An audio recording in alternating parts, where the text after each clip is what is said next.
ये जब मुन्नी होके बदनाम होगे मुन्नी होके बदनाम जी ये जब मुन्नी होके बदनाम होगे मुन्नी होके बदनाम जी ये जब मुन्नी के क्या गुलाबी हो ये जब मुन्नी के क्या नवाबी हो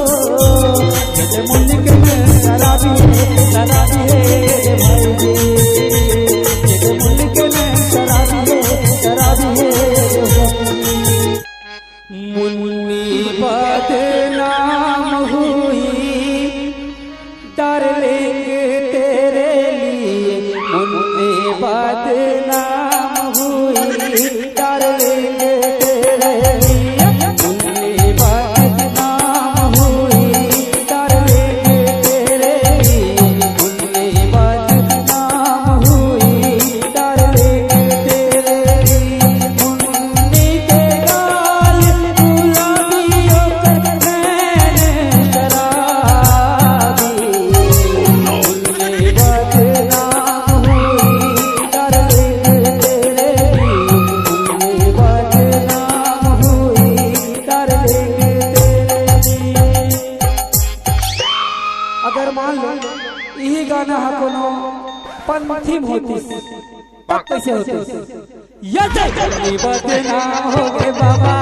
तारे लेंगे तेरे लिए मुन्नी बदनाम हो गए ये बदनाम हो गए सारे तारे लेंगे तेरे लिए मुन्नी बदनाम हो गया ये मुन्नी के गाल गुलाबी अकर में शराबी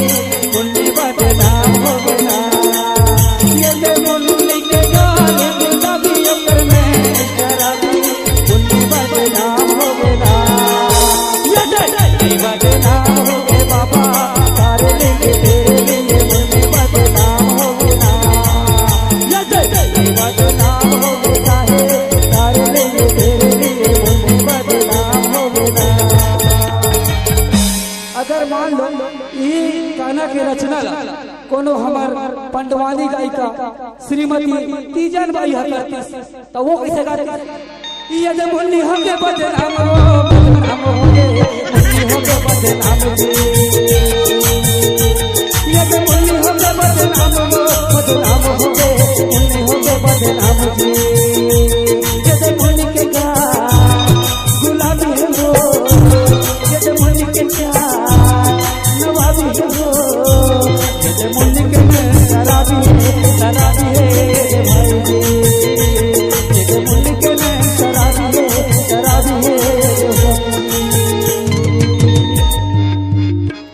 संगवारी।